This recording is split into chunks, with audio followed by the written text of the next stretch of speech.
Hello friends, welcome to Nityaviz Academy. तो last lecture के अंदर हमने पढ़ा था एंग्लो सैक्सन लिटरेचर, उसे हमने बीच में छोड़ा था। तो चलिए कंटिन्यू करते हैं। एंग्लो सैक्सन लिटरेचर के बारे में पढ़ते हैं, इसके मेन फीचर्स पढ़ते हैं और इसके साथ ही इसके इस समय में जो जो चीजें हुई उन सबको हम जानेंगे।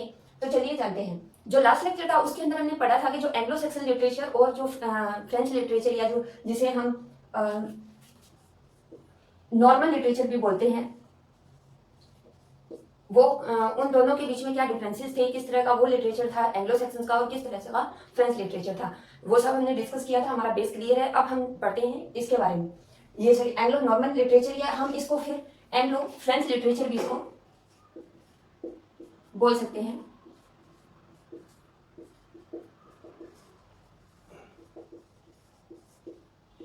एंग्लो फ्रेंच लिटरेचर, ये जो लिटरेचर था, इसका जो टाइम पीरियड था वो 1100 से 1500 तक माना जाता है और इस समय में ये फ्लरिश हुआ था। तो चलिए जानते हैं सबसे पहले कि इसके इंपॉर्टेंट फीचर्स क्या हैं। इसका जो सबसे इंपॉर्टेंट फीचर था वो ये था कि ये it was medieval in spirit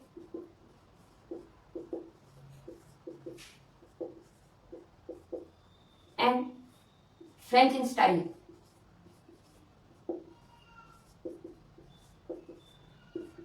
क्योंकि ये लोग फ्रेंच से, नॉर्मल जो लोग थे वो फ्रांस से आए थे, फ्रेंच इनकी लैंग्वेज थी, तो ये इसका जो स्टाइल था वो फ्रेंच था, लिटरेचर से मिलता है, फ्रेंच लिटरेचर का ही स्टाइल था और ये सेपरेट में ये मेडिवल थी।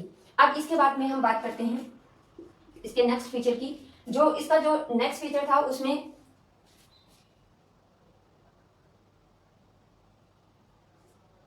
स्टैंडर्डाइजेशन ऑफ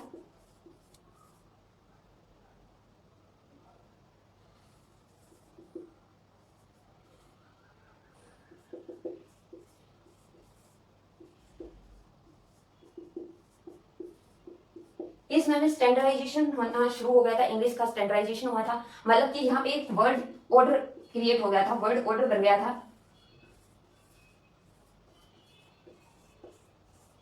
इंग्लिश लैंग्वेज के अंदर की ग्रामर में कौन से वर्ड के बाद कौन सा वर्ड आएगा उसके रूल्स बन गए थे। तो एक तरह से वर्ड ऑर्डर फॉर्म हुआ और इंग्लिश का स्टैंडर्डाइजेशन हुआ इसके बाद में जो नेक्स्ट है यूज ऑफ फोनेम।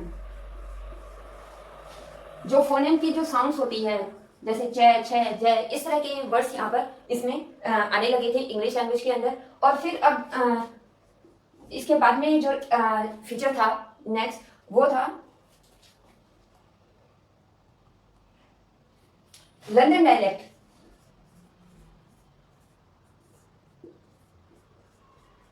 बीकन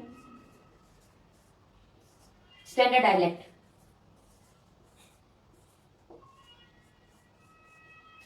इसमें के अंदर काफी सारे डायलेक्ट्स थे पूरे ब्रिटेन के अंदर, लेकिन उनके अंदर जो लंदन डायलेक्ट थी वो सबसे ज्यादा फेमस थी, वो सबसे ज्यादा चलती थी। ये जो समय था वो पीक, उस समय लंदन डायलेक्ट पीक में थी। उसके बाद में लंदन डायलेक्ट का फॉलन हो जाता है और दूसरे डायलेक्ट बढ़ते हैं। तो इस तरह से ये इसके फीचर्स थे जो कि हमने डिस्कस किए, इंपॉर्टेंट जो इसमें के लिटरेरी फीचर्स हैं। फिर इसके बाद में हम बात करते हैं कि जो ये एंग्लो फ्रेंच लिटरेचर है उसके अंदर और क्या चीजें थी। एक तो ये था कि इसके जो ये इस समय में जो लिटरेचर होता था,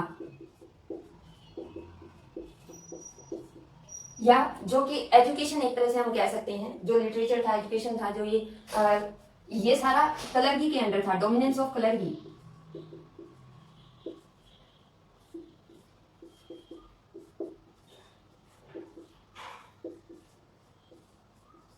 आम लोगों को जो पढ़ने लिखने का, एजुकेशन का राइट नहीं होता था, वो धार्मिक ग्रंथ वगैरह भी नहीं पढ़ सकते थे और जो कलरगी लोग थे वही पढ़ करके सुनाया करते थे और चर्च का इसमें पूरी तरह से डोमिनेंस था। तो अब इसके बाद में बात करते हैं कि इस समय में कौन सी जो लिटरेचर था उसमें जो सबसे ज्यादा जो इंपॉर्टेंट पार्ट था वो था रोमांस का।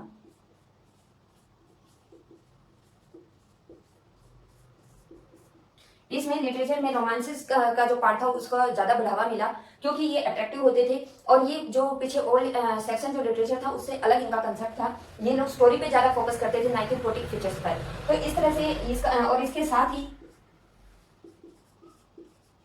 मॉरलिटी एंड मिरेकल प्लेस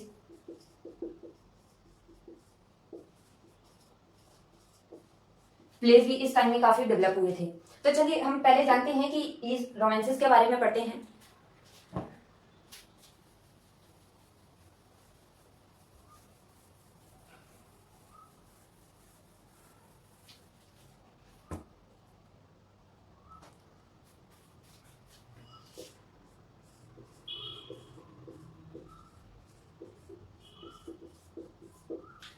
इसके अंदर जो इसके ये क्या था, इसमें करेक्टरिस्टिक था ये,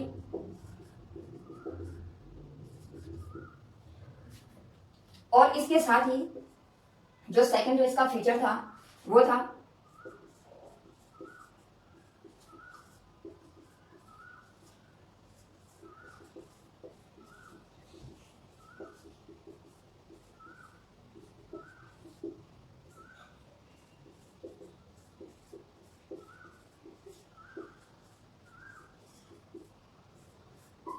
इस समय के अंदर जो एक तो ये करेक्टरिस्टिक्स होते थे, और साथ में ही इसके अंदर जो फोकस होता था वो स्टोरी पे होता था रेदर देन पोइट्री या पोइटिक फीचर्स पर। और इसका एग्जांपल हम ले सकते हैं कैंटरबरी टेल जो चौसर द्वारा लिखी गई है, उसके अंदर अलग अलग तरह की टेल्स हैं जिनको डिस्कस किया गया है वर्क में, और ये काफी फेमस वर्क है अर्ली मॉडर्न इंग्लिश का। तो ये एक ऐसा फेज था एंग्लो फ्रेंच लिटरेचर के समय का जब जो इंग्लिश है वो अपने मॉडर्न फॉर्म में आना शुरू हुई थी। हमने देखा कि जो एंग्लो सैक्सन पीरियड था, हमने लास्ट लेक्चर में भी डिस्कस किया था कि उस समय में जो इंग्लिश है वो old English literature, old English language का यूज होता था, उसी में लिटरेचर लिखे गए थे और उसके अंदर पोएट्री का डोमिनेंस रहता था और प्रोज वर्क थोड़ा कम डेवलप हुआ था। लेकिन जब नेक्स्ट एंग्लो फ्रेंच लिटरेचर जो आता है उसके अंदर ये एक मेडिवल पीरियड, एक फेज था जो जिसके अंदर इंग्लिश लैंग्वेज में काफी चेंजेस होते हैं स्टेप बाय स्टेप। और इसके बाद में जो पीरियड आएगा वो आएगा चौसर एज का, और चौसर एज के अंदर जो इंग्लिश है वो अपने मॉडर्न फॉर्म में आना शुरू हो जाएगी और उसे अर्ली मॉडर्न इंग्लिश लैंग्वेज का फेज भी बोला जाता है। तो इस तरह से इसमें चेंजेस हो रहे हैं। अब जो इंग्लिश लैंग्वेज है वो फ्रेंच वर्ड्स को अपना रही है, फ्रेंच वर्ड्स इसमें आ रहे हैं, और एक तरह से जो लोग हैं उनके बोलने के स्टाइल में, क्योंकि जो रूलर्स हैं उनके वो फ्रेंच का यूज कर रहे हैं और जो क्लर्की पर्सन है वो लोग लैटिन का इस्तेमाल कर रहे हैं। लैटिन के जो क्लासिकल टेक्स्ट है वो ब्रिटेन में आ गए हैं तो लोग उनको भी पढ़ रहे हैं, और इसके साथ में जो कॉमन पीपल है वो इंग्लिश लैंग्वेज का यूज कर रहा है। तो इस तरह से अगले जो 300 साल होते हैं, 3 सेंचुरीज जो होती है, उनके अंदर ये तीनों लैंग्वेज आपस में मगअप होती है और इस तरह से इंग्लिश का एक नया ही रूप उभर कर सामने आता है। तो अब इसके अंदर हम बात करते हैं, इसके अंदर जो ये मैट्रिकल रोमांस होता है उसके जो थीम लिए गए हैं हम उनके बारे में बात करते हैं कि इसमें किस किस तरह के थीम पोएट्री के अंदर एंग्लो सैक्सन लिटरेचर में यूज हुए हैं। इसमें मेनली 4 प्रकार के मैटर्स हैं, 4 तरह के मैटर्स हैं, 4 मैटर्स, जिनके अंदर फर्स्ट है जिसे हम कह सकते हैं मैटर ऑफ फ्रांस।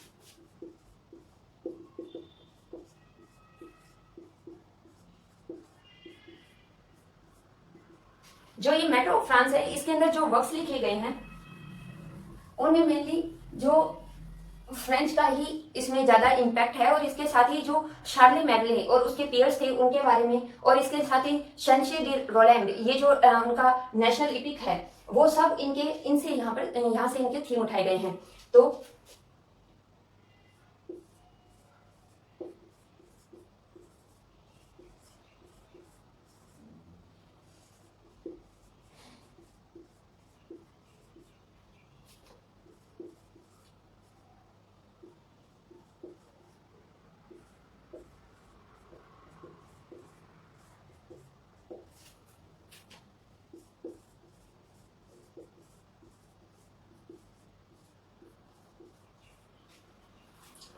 शार्ले मैग्ने और उसके पियर्स और जो फ्रेंच नेशनल लिपि का शंशे डी रोलैंड, यहाँ से इससे इनका थीम लिया गया है मैटर ऑफ फ्रांस के अंदर, जिससे आगे जो पोएट्स हैं, चाहे वो इंग्लिश लैंग्वेज में लिखने वाले राइटर्स हैं और चाहे वो फ्रेंच में लिखने वाले हैं या फिर लैटिन में लिखने वाले हैं, उन्होंने यहाँ से थीम उठाए हैं और इन्हीं से आगे अपने वर्क्स लिखे हैं, नए क्रिएट किए हैं। इसके बाद में आता है मैटर ऑफ ग्रीक या रोमन।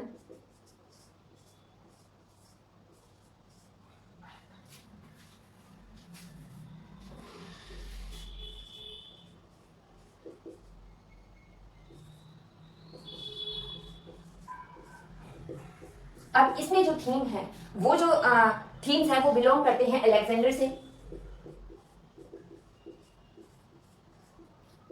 ट्रोजन वार,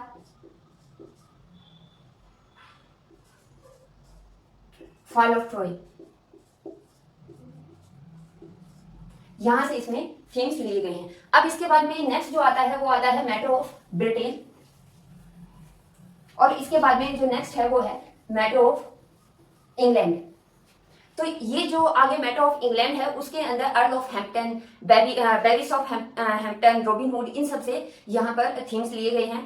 तो सर पहले हम पढ़ते हैं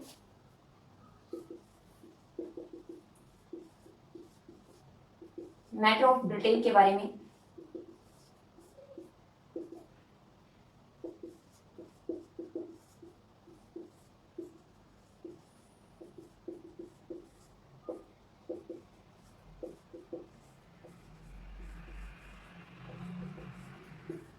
यहां से इनके थीम लिए गए हैं। और matter of England,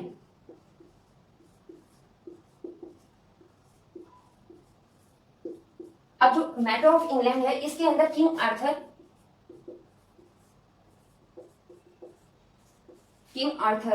and his knights King Arthur and his knights and round table, यहां से इनका थीम लिया गया है। तो जो किंग आर्थर थे ये ब्रिटेन के एक एंग्लो सैक्सन किंग थे पुराने। कैल्स के ये किंग हुआ करते थे, किंग आर्थर, उनका यहाँ पर थीम इसमें यूज किया गया है। और इसके अंदर ये जो इनके ग्रीन नाइट्स हैं, ग्रीन नाइट्स जो राउंड टेबल पे बैठा करते थे, इनके अंदर इनका एक बड़ा ही फेमस वर्क है, sir Gawain and the green nights.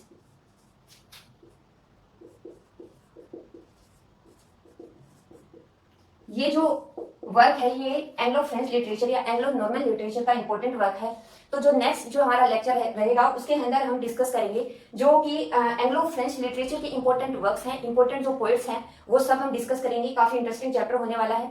और इसके साथ ही क्योंकि उसमें से क्वेश्चंस भी काफी अपेयर होते हैं, हमारा बेस यहाँ पर क्लियर हो चुका है, तो उसके बाद में हम उस नेक्स्ट लेक्चर को करेंगे। तो अब इसके बाद में जो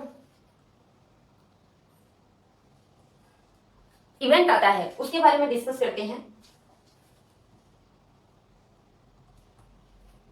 सॉरी, हमारा एक टॉपिक रह गया, मोरालिटी या मिरेकल प्लेस का। हमने मैटर्स डिस्कस कर लिए। अब इसके बाद में जो ये जो एंग्लो फ्रेंच लिटरेचर है उसके अंदर जो सेकंड जो इंपॉर्टेंट चीज जो यहाँ पे डेवलप हुई थी वो थी मोरालिटी एंड मिरेकल प्लेस। ये जो पार्ट था लिटरेचर का, इसके डेवलप होने का कारण था मिरेकल प्लेस का। ये सीधा डायरेक्ट बिलोंग करता था क्रिश्चियन रिलीजन से, क्योंकि क्रिश्चियन रिलीजन के अंदर जो जो स्टोरीज वगैरह बताई गई थी उन सब का यूज करके यहाँ पर मिरेकल प्लेस लिखे गए, जिसके अंदर जेसस की लाइफ का और उसके जो ह्यूमन है उसका कैसे उसका बर्थ हुआ, फिर कैसे उसको हेवन से बाहर निकाल दिया गया और उसके बाद में वो अर्थ के ऊपर आया। ये सब स्टोरीज जो है मिरेकल्स हैं वो सब डिस्कस किए गए हैं वर्क्स में। तो मिरेकल प्लेस डेवलप हुए थे। और इसके बाद में जो मोरालिटी प्लेस थे इसके अंदर गुड और इविल की बैटल्स को शो किया गया है।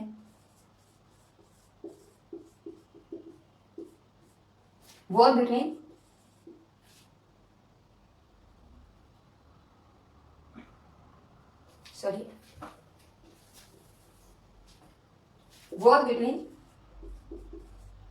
गुड एंड इविल,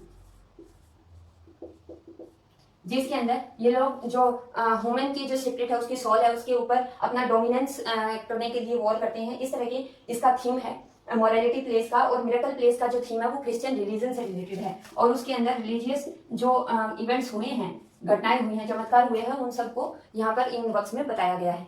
अब हमने ये कर लिया। अब हमारा जो नेक्स्ट जो आता है वो है क्रूसेड्स।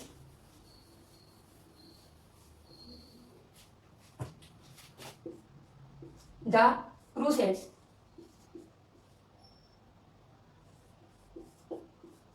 ये क्रूसेड्स इवेंट क्या है उसके बारे में जानते हैं। ये जो क्रूसेड इवेंट था ये मेनली हैपन हुआ था 1092 से 1492 तक का ये समय पीरियड था, उसके अंदर हुआ था। और ये था सीरीज ऑफ रिलीजियस वॉर।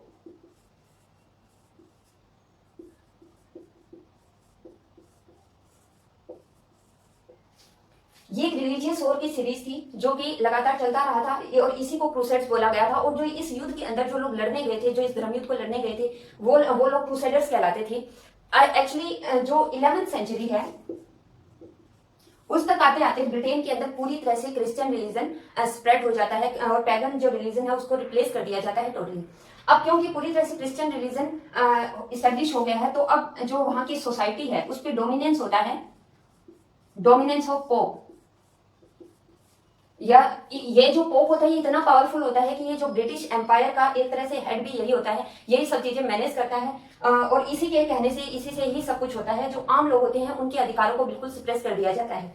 एवं जो आम लोग होते हैं उनको एजुकेशन का राइट तक नहीं होता, वो कोई धार्मिक ग्रंथ वगैरह नहीं पढ़ सकते। जो पोप होते हैं, क्लर्की जो होता है, उसके माध्यम से वही उन्हें सुना सकता है और वो उसका सुन सकते हैं, कोई क्वेश्चन नहीं कर सकते। तो इस तरह से जो क्रिश्चियन रिलीजन है उसके इन लोगों ने, चर्च का इतना ज्यादा डोमिनेंस हो जाता है कि जो ये लोग कहेंगे वही होगा और कोई उन्हें क्वेश्चन भी नहीं कर सकता। धर्म के नाम पर एक तरह से लोगों को जकड़ दिया जाता है। तो अब ये जो क्रूसेड इवेंट हुआ था ईस्ट के अंदर, अब जो जहां पर यूरोप है उसके साइड में जो ईस्ट के अंदर इस्लामिक जो रिलीजन है वो डेवलप हो रहा था। और जो कि पोप है वो ये कहते हैं, जो क्रिश्चियंस हैं उन्हें बोलते हैं और सारे यूरोपियन कंट्रीज को मैसेज देते हैं, जितने भी क्रिश्चियन लोग हैं उनसे कहते हैं कि हमें इस्लामिक जो रिलीजन है उसे हटाना है, उसे नहीं बढ़ने देना और उसकी जगह हमें अपना क्रिश्चियन रिलीजन सेपरेट करना है। तो इसलिए आप लोग आइए और इस धर्म युद्ध में पार्टिसिपेट कीजिए। तो काफी लोग इसमें पार्टिसिपेट करने के लिए गए और जिन्होंने पार्टिसिपेट किया उन्हें क्रूसेडर्स बोला जाता था। और ये जो लोग थे, युद्ध हुआ, लगातार चलता रहा, लेकिन इस युद्ध का काफी गहरा इम्पैक्ट हमारे जो ब्रिटेन था उसके ऊपर हुआ। जो इसके आफ्टर इफेक्ट्स थे वो ब्रिटेन के लिए अच्छे नहीं थे, पोप के लिए अच्छे नहीं थे, चर्च के जो डोमिनेंस था उसको खतरा करने वाले थे। तो चलिए जानते हैं, जब ये क्रूसेडर्स लोग युद्ध करके आए, इनकी युद्ध में विजय हुई और जब ये लोग वहां से आए तो वहां से आते वक्त वहां का क्लासिकल टेक्स्ट वो अपने साथ लेके आए, जो कि लिखा गया था लैटिन लैंग्वेज में। और इसी के कारण ब्रिटेन में लैटिन लैंग्वेज थी इस समय। क्लासिकल टेक्स्ट था ग्रीक और रोम का। ग्रीक और इस जो ये क्लासिकल टेक्स्ट था, अब यहाँ पे डिफरेंस क्या था कि ब्रिटेन के अंदर और जो यूरोपियन कंट्रीज में चर्च का डोमिनेंस होता था। चर्च जो था वो दूसरों को राइट्स नहीं देता था, सारे राइट्स चर्च के पास रिजर्व हो गए थे। लेकिन जो क्लासिकल टेक्स्ट था वो हमेशा फ्री थिंकिंग के ऊपर जोर देता था। तो जो ये क्लासिकल टेक्स्ट ब्रिटेन के अंदर आया, इसके अंदर जो लिखा गया था उसे लोगों ने पढ़ना शुरू किया। अब पहले क्या होता था, पहले तो लोग जो थे वो अपने आप कुछ पढ़ ही नहीं सकते थे, लेकिन अब टेक्स्ट आ गया है, लोगों के पास अवेलेबल है सोर्स पढ़ने का, तो वो पढ़ेंगे ही। और इस तरह से अब इन टेक्स्ट को पढ़ने के लिए लोग इकट्ठे होने लगे और इस तरह से गिल्ड्स का निर्माण हुआ। गिल्ड्स बने। इन गिल्ड्स में क्या होता था कि जो लोग होते थे पढ़े लिखे, वो इकट्ठे होते थे और वो लोग ये डिस्कस करते थे कि कैसे